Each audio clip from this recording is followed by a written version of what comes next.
अस्सलाम वालेकुम बच्चों, I am Asim Noor, your physics teacher and you are watching my YouTube channel. Students, आज next pass paper series का lecture number 6 है, जिसमें हम आप जानते हैं एज यूजुअल हम 10 एमसीक्यूज डेली वीडियो में डिस्कस करते हैं। तो डिस्कशन स्टार्ट करने से पहले स्टूडेंट्स, आप इस लेक्चर का स्क्रीनशॉट ले लें ताकि आपके पास ये 10 एमसीक्यूज विद राइट आंसर आपके सामने आ जाएं। और दूसरी बात ये कि अगर आपके पास किसी किस्म के पास पेपर के क्वेश्चंस हैं, आप हमें ईमेल कर सकते हैं, हमें व्हाट्सएप ग्रुप में शेयर कर सकते हैं, या हमें पर्सनल इनबॉक्स कर सकते हैं, या आप कमेंट कर सकते हैं। तो हम इंशाल्लाह उन क्वेश्चंस को भी इस सीरीज में ऐड करके उनको भी उनका सोल्यूशन भी आपको प्रोवाइड कर देंगे। तो आइए स्टार्ट करते हैं जी। आज का जो लेक्चर है हमारा, उसमें हमने क्वेश्चन नंबर 51 से 60 तक डिस्कस करना है। तो बच्चों, आज के क्वेश्चंस बड़े ही आसान है, लेकिन मकसद है कि आप तक पास पेपर के क्वेश्चंस पहुंचाना और उनके राइट आंसर और विद सोल्यूशन कॉन्सेप्ट सारा कुछ आप तक पहुंचाना। तो बेटा, पहला सवाल है, 51 वाला क्वेश्चन है। एंड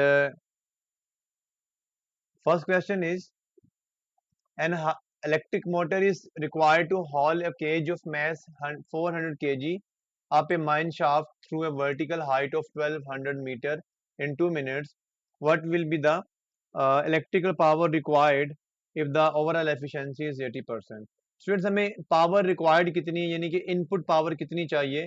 तो स्टूडेंट्स, एफिशिएंसी का जो फार्मूला होता है, that is output power over input power multiply 100। That is the efficiency. अगर यहां से मैं इनपुट पावर निकालूंगा तो क्या आएगा? Output power over efficiency multiply 100। अब स्टूडेंट्स, हमें एफिशिएंसी गिवन है, आउटपुट पावर हमें नहीं गिवन, हम आउटपुट पावर अभी कैलकुलेट कर लेंगे, लेकिन एफिशिएंसी 80% है, ऊपर आ गया 100%। तो ये परसेंटेज का साइन कैंसिल हो गया, एक जीरो भी कैंसिल हो गया।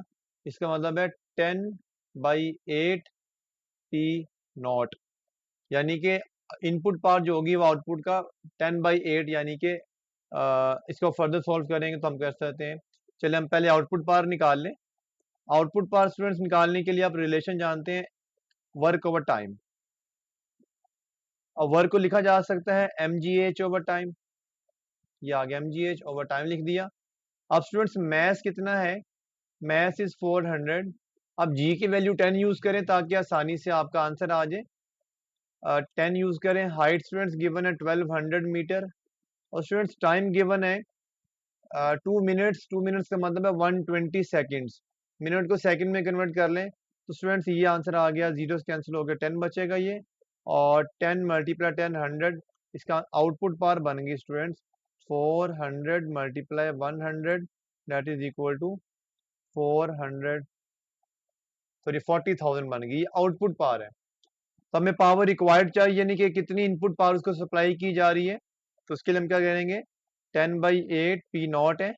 पी नॉट का मतलब आउटपुट पावर, और वो हम निकाल चुके हैं। 10/8 मल्टीप्लाई 40,000, तो स्टूडेंट्स ये आ गया 5,000।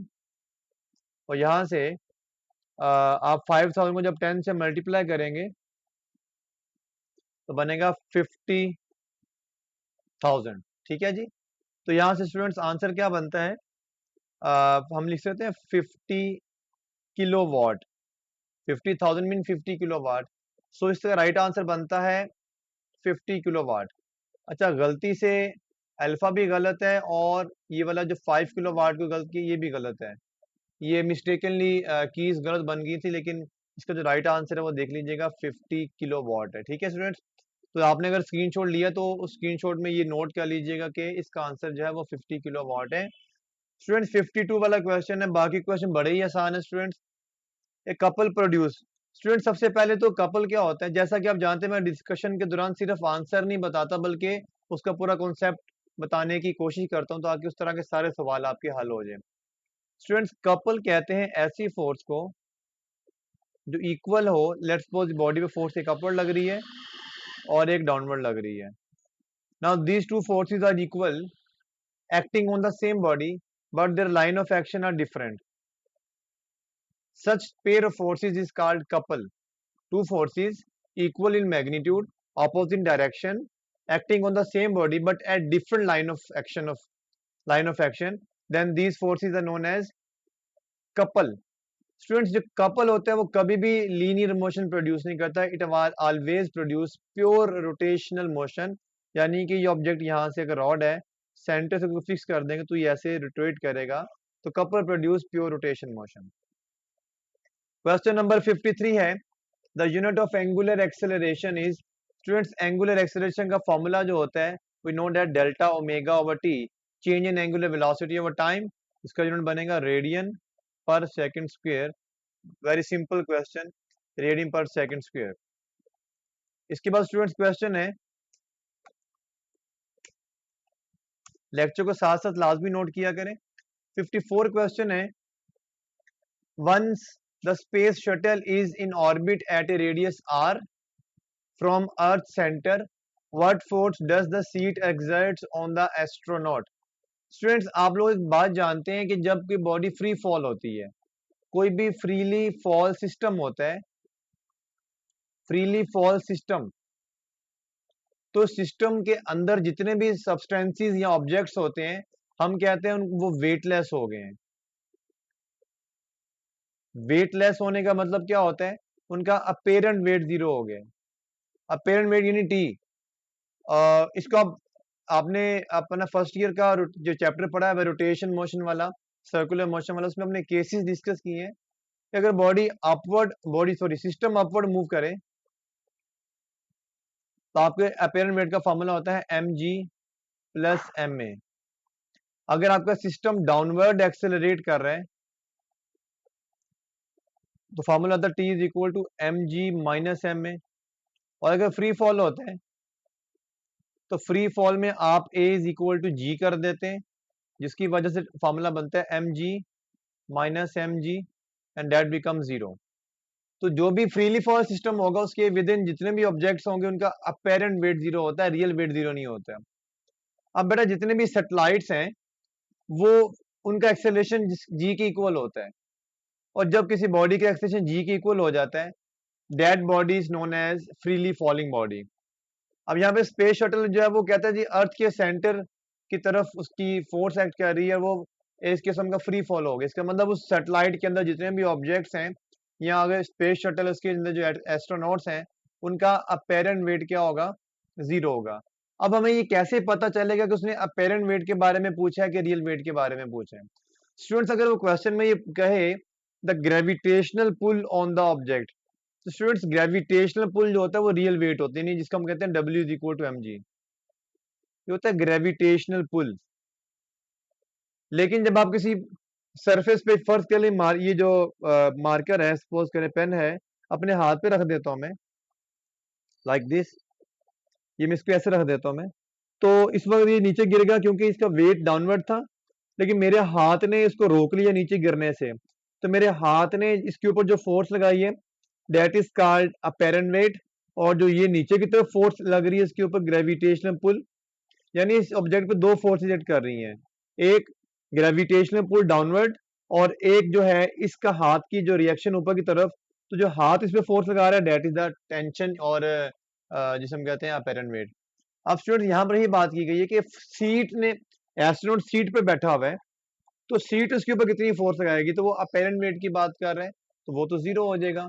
हाँ, अगर वो कह दे कि ग्रेविटेशनल पुल कीता नीचे की तरफ, तो आप कह देंगे mg। फिलहाल आंसर है 0 न्यूटन। क्वेश्चन 55 है, in which case application of angular velocity is useful. तो बहुत ही सिंपल सवाल है, एंगुलर वेलोसिटी का ताल्लुक प्योर रोटेशन मोशन के साथ है, व्हेन बॉडी इज रोटेटिंग। ठीक है। क्वेश्चन नंबर 56 है, if the area of a circle is equal to its circumference, the radius of the circle is।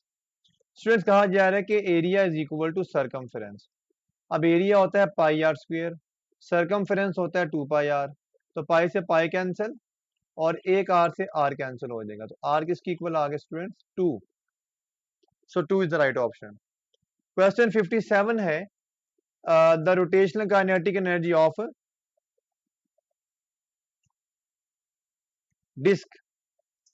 Students, किसी भी ऑब्जेक्ट की रोटेशनल काइनेटिक एनर्जी फाइंड करनी हो, उसका मैं एक शॉर्टकट बताता हूं आपको। किसी भी ऑब्जेक्ट की रोटेशनल काइनेटिक एनर्जी, तो उसका फॉर्मूला होता है kinetic energy rotational is equal to half mv square इसको मल्टीप्लाई कर देना अपने c के साथ। Now c is a constant. इस कांस्टेंट की वैल्यू क्या होगी हमें कहां से पता चलेगा? उसके लिए स्टूडेंट्स आपने चंद बातें याद रखनी है। मैं आपके सामने, अगर तो आपने पंजाब टेक्स्ट की बुक पढ़ी है तो मैं पंजाब टेक्स्ट बुक से आपको हवाला दे रहा हूँ। अगर केपीके की पढ़ी है तो आप केपीके से अपने चैप्टर में देखेंगे। क्योंकि इस वक्त मेरे पास पंजाब की बुक अवेलेबल है, तो मैं पंजाब टेक्स्ट की बुक अवेलेबल आपके सामने दिखा रहा हूँ, ये वाली। ये आप देख सकते हैं, मैंने एक बुक शो की है। इसका पेज नंबर है 109। आपको नजर नहीं आ रहा होगा लाइट की वजह से। पेज नंबर 109 है और टॉपिक का नाम है मूवमेंट ऑफ इनर्शिया, ये वाला टॉपिक है। इसके बिल्कुल साइड पे अगर आप देखें तो ये कुछ फिगर्स बनी हुई हैं। इसमें ये सबसे पहले वाला ये रॉड है, ये वाला रिंग है या हुप भी कह सकते हैं, और ये डिस्क है, और ये सॉलिड स्फीयर है। इनके बिल्कुल नीचे यहाँ पे इनके मूवमेंट ऑफ इनर्शिया की वैल्यू लिखी हुई है। इसके नीचे लिखी, जैसे ये लिखी हुई है 1/2 ml², ये लिखी हुई है mr², ये लिखी है 2/5 mr², लिखी है सॉरी लिखी है 1/2 mr², ये लिखी हुई है 2/5 mr²। तो यहाँ से आपने याद कर लेनी है। मेरे पास चूंकि अभी पंजाब की बुक अवेलेबल थी इसलिए मैंने पंजाब की बुक से दिखा दी है। आप केपीके सिंध बलोचिस्तान जहां से भी हैं, आप अपनी बुक में देख लें, रोटेशनल मोशन वाले चैप्टर के अंदर जो मूवमेंट ऑफ इनर्शिया का टॉपिक है। आपने मूवमेंट ऑफ इनर्शिया याद करने हैं स्टूडेंट्स कि मूवमेंट ऑफ इनर्शिया कितने होते हैं। तो पहली बात तो डिस्क का मूवमेंट ऑफ इनर्शिया भी मैंने बताया 1/2 mr² है। जो रिंग का है वो सिंपल mr² है, और स्फीयर का, सॉलिड स्फीयर का है 2/5 mr²। अब स्टूडेंट्स इसमें जो ये 1/2 आ रहा है, या यहाँ पर 1 आ रहा है, या यहाँ पर 2/5 आ रहा है, take it as a constant और वो c की जगह पर पुट कर दें। तो अभी हमें डिस्क का पूछा गया इसलिए हम c की जगह पर क्या लगाएंगे? 1/2। तो ये बनेगा 1/2 mv² multiply 1/2, that becomes 1/4 mv², and that is the right answer 1/4 mv²। Question 58 है, which of the statement is correct? Moment of inertia is independent of shape and size of the body. Students, moment of inertia का general formula क्या है? In general formula होता है mr²। इसका मतलब moment of inertia तो मास पे भी डिपेंड कर रहा है, और मोमेंट ऑफ इनर्शिया साइज यानी बॉडी के रेडियस पर, या बॉडी के साइज पर, या बॉडी की शेप पर डिपेंड करता है। ठीक है, तो पहला ऑप्शन है moment of inertia is independent of shape and size, ये बात तो गलत है। Moment of inertia depends on the choice of axis, ये बात दुरुस्त है। कैसे? फर्ज कह लें आपके पास एक रोड है और आपने इसको यूं घुमाना है इस तरह, इस तरफ को। अगर आप इसका एक्सिस यहां से लेते हैं तो फिर बेटा यहां से ये वाला डिस्टेंस नोट किया जाएगा इसका एज ए आर, और इसका मूवमेंट ऑफ इनर्शिया कैलकुलेट किया जाएगा। अगर मैं इसी रोड का एक्सिस सपोज करे यहां से मैं इसको लेता हूं फिक्स करके, तो फिर इसका डिस्टेंस कहां से कहां तक लिया जाएगा? यहां से लेकर यहां तक आर लिया जाएगा इसको रोटेट करने के लिए। तो नो डाउट एक्सिस की पोजीशन चेंज करने से आर चेंज होगा, जिसकी वजह से मूवमेंट ऑफ इनर्शिया भी चेंज होगा। So movement of inertia depend upon the choice of axis, it depends upon the mass as well, and it depend upon the size and shape. इसका मतलब पहली option भी ठीक है, तीसरी ऑप्शन पहली ऑप्शन भी गलत है, तीसरी ऑप्शन भी गलत है, दूसरी ऑप्शन जो कि हाईलाइटेड है वो बिल्कुल दुरुस्त है।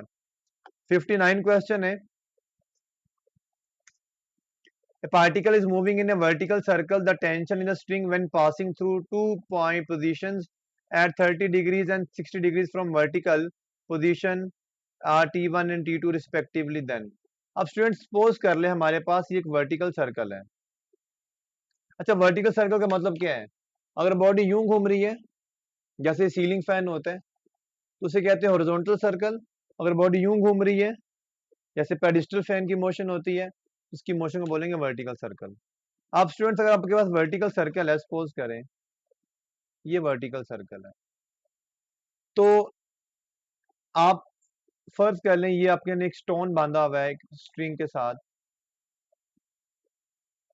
अब स्टूडेंट्स आप जानते हैं कि स्ट्रिंग में जो टेंशन होगी वो तो टुवर्ड द सेंटर होगी, लेकिन बॉडी का वेट किधर को होगा? डाउनवर्ड। यही जब ऑब्जेक्ट यहां पर आएगा इस पोजीशन पर, तो ये इसकी स्ट्रिंग है, टेंशन तो, अच्छा मैं डिफरेंट पोजीशन पर बता देता हूं आपको। पोजीशन ए कह लें इसको, इसे पोजीशन बी कह लें, इसे पोजीशन सी कह लें। अब स्टूडेंट्स यहाँ पे टेंशन डाउनवर्ड है और वेट भी क्या होगा, डाउनवर्ड, क्योंकि वेट हमेशा डाउनवर्ड और टेंशन हमेशा टुवर्ड द सेंटर। यहाँ से टेंशन टुवर्ड द सेंटर और वेट किधर को आ गया, डाउनवर्ड आ गया। अब स्टूडेंट्स एक बात नोट करें जरा, तो ए पर टेंशन और वेट में कितना एंगल आ रहा है, 0 डिग्रीज, क्योंकि दोनों सेम डायरेक्शन के अंदर है। बी पोजीशन पर टेंशन और वेट में कितना एंगल आ रहा है, 90 डिग्रीज, और द बॉटम पर टेंशन और वेट में कितना एंगल आ रहा है इस जगह पर, 180 डिग्रीज। इसके अलावा दरमियान में किसी और लोकेशन पर कोई और एंगल भी हो सकता है। तो आप लोगों ने बेटे याद रखना है कि अगर आपने किसी भी लोकेशन पर, मैंने तो ये 3 लोकेशन बताई हैं, वो कोई और लोकेशन भी कह सकता है कि लेट्स सपोज आपका ऑब्जेक्ट यहाँ पर है, तो ये इसका स्ट्रिंग होगी, तो ये देखो टेंशन इधर को होगी, वेट इधर को होगा डाउनवर्ड। तो यहाँ पर देखिए एंगल 90, 180 और 0 के अलावा 30 या 60 होगा। तो मैं इन जर्नल एक रिलेशन बता रहा हूँ आपको। अगर आपने वर्टिकल सर्कल में किसी भी लोकेशन पर टेंशन फाइंड करनी है, उस फार्मूला है F C centripetal force minus M G cos theta. That is a general और shortcut relation in a vertical circle. Tension in the string is equal to centripetal force minus M G cos theta, और theta क्या होगा, angle between tension and weight. अब students हमें कहा गया कि 30 degrees और 60 डिग्रीज है, टेंशन और वेट के दरमियान में एंगल्स गिवन है, क्योंकि वर्टिकल लाइन से एंगल दिया गया हमें। अब स्टूडेंट्स आप देखें जरा, cos 30 की वैल्यू क्या होती है, √3/2 या 0.86, और cos 60 की वैल्यू क्या होती है, 1/2 यानी कि 0.5। अब टेंशन किसके बराबर होगी, 30 वाले केस में होगी F C minus M G into 0.86, और 60 वाले केस में क्या होगी, ये 30 वाला केस है, 60 वाले केस में होगी F C minus M G 0.5। तो आप देख सकते हैं कि 0.86 वाला जो केस है उसमें वैल्यू बड़ी है, ज्यादा माइनस होगी, तो 30 डिग्री पे जो टेंशन का आंसर आएगा वो छोटा आएगा, और जो 60 डिग्री में 0.5 छोटा नंबर है, कम माइनस होगा, तो आंसर बड़ा आएगा। इसका मतलब 30 वाले केस में टेंशन सॉरी ज्यादा नंबर माइनस हो रहा है, तो टेंशन जो है वो क्या है, कम है, और जो 60 डिग्रीज वाले में टेंशन क्या है, वो ज्यादा है। तो इस हिसाब से बनता है आंसर कि 30 वाले केस में टेंशन कम और 60 वाले केस में टेंशन ज्यादा। ये तो हो गया जर्नल। लेकिन यहाँ पे जो मैंने आंसर ऐड किया वो केवल T1 is greater than T2, जबकि मैं बता रहा हूँ कि आंसर जो आ रहा है इसके मुताबिक वो T1 लेस देन T2 है। अब इसमें जरा फर्क भी नोट कर लीजिएगा जरा, ये तो मैंने बता दिया, पूरा टॉपिक भी आपको कवर करवा दिया इसके अंदर। अब स्टूडेंट्स यहाँ पे गौर करें जरा, एक चीज अब याद रखिएगा, क्या आपको पता है कि सबसे कम टेंशन कहां पर होती है, एज यू नो सबसे कम टेंशन जो होती है वो हाईएस्ट पॉइंट के ऊपर होती है। इसी से देखें जरा, हाईएस्ट पॉइंट पर टेंशन जो है वो कम है, क्योंकि हाईएस्ट पॉइंट के ऊपर थीटा 0 है, तो यहाँ पे टेंशन का आंसर क्या आएगा, cos 0 1 हो जाएगा, F C minus M G आएगा। और ये आ गया टॉप पोजीशन पर। बॉटम पोजीशन पर क्या होगा, इस सी वाली पोजीशन पर बॉटम पे टेंशन आएगी, एंगल 180 डिग्री है, cos 180 क्या होता है, -1, तो बनेगा F C plus M G. Tension maximum है, इसका मतलब बॉटम में टेंशन मैक्सिमम है तो हाईएस्ट पे मिनिमम है। ठीक है, ये बात क्लियर होगी।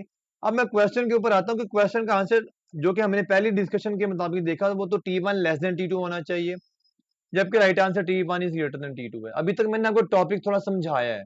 अब देखिए क्वेश्चन पे गौर करें, कहता है 30 degrees and 60 degrees from the vertical lowest position. ये एंगल्स हमें टेंशन और वेट के नहीं गिवन, बल्कि हमें गिवन है एंगल बिटवीन वर्टिकल, यानी कि कुछ इस तरह से कह लें कि दोबारा से अगर मैं बनाऊं कि सर्कल है suppose, and that is the vertical line, और पहले ही वो आ गया यहां पर, तो एंगल कितना आ रहा है 30 डिग्रीज, और फिर वो आ गया यहाँ पर, फिर क्या आ गया, ये वाला एंगल आ गया 60 डिग्रीज। अब इसके मुताबिक आंसर करना है आपने। जो पहले बताया वो जर्नल मैंने आपको टॉपिक समझाने की कोशिश की थी, उसके मुताबिक तो आंसर ठीक है, लेकिन अगर एंगल टेंशन और वेट में गिवन होगा, जबकि क्वेश्चन में कहा गया 30 degree from vertical lowest position. अब स्टूडेंट्स बॉटम में यहां पर तो मैक्सिमम टेंशन है और ऊपर क्या है, मिनिमम टेंशन है। तो ऊपर जाते हुए टेंशन क्या हो रही है, कम हो रही है। इसका मतलब 30 डिग्री पर वो लोएस्ट के पास है, तो इसका मतलब टेंशन मैक्सिमम होगी। 60 डिग्री में वो लोएस्ट से दूर हो गया, ऊपर की तरफ जा रहा है, मिनिमम टेंशन के करीब हो रहा है, इसका मतलब ऊपर टेंशन क्या होगी, कम। इसका मतलब T1 is greater than T2 इसका राइट आंसर है। इस कॉन्सेप्ट के मुताबिक, इस गिवन क्वेश्चन के मुताबिक, अगर वो कहता है टेंशन और वेट का एंगल 30-60 है, तो फिर था T1 is less than T2। I hope कि आपने ये बात समझ ली होगी और जो फर्क है बड़े अच्छे से नोट कर लिया होगा। लास्ट क्वेश्चन है, at terminal velocity fluid friction is. Students terminal velocity होती क्या है?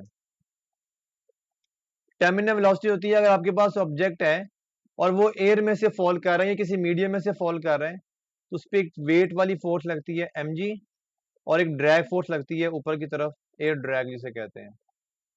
जब दोनों फोर्सेस इक्वल हो जाती हैं, अच्छा ड्रैग फोर्स का पहली बात तो फॉर्मूला होता है 6 पाई ईटा आर वी, और जब दोनों फोर्सेस इक्वल हो जाती हैं, ड्रैग फोर्स वेट की इक्वल हो जाती है, तो बॉडी की जो नेट फोर्स है वो क्या बनती है, वेट माइनस ड्रैग फोर्स, और इक्वल होने की वजह से आंसर क्या आता है, जीरो। और जब जीरो आता है तो इसका मतलब है नेट फोर्स जीरो हो गया, तो एक्सेलरेशन क्या हो गया, जीरो, और वेलोसिटी क्या हो जाती है, constant. And that constant velocity for a falling object is called terminal velocity. It means terminal velocity constant velocity है। और आप देखें जरा, ड्रैग फोर्स जब स्पीड पर डिपेंड कर रही है, जब बॉडी को ड्रॉप करते हैं, छोड़ते हैं, तो शुरू में वेलोसिटी क्या होती है, कम होती है, जिसकी वजह से ड्रैग फोर्स भी क्या होगी, कम होगी, यानी इक्वल टू वेट नहीं होगी।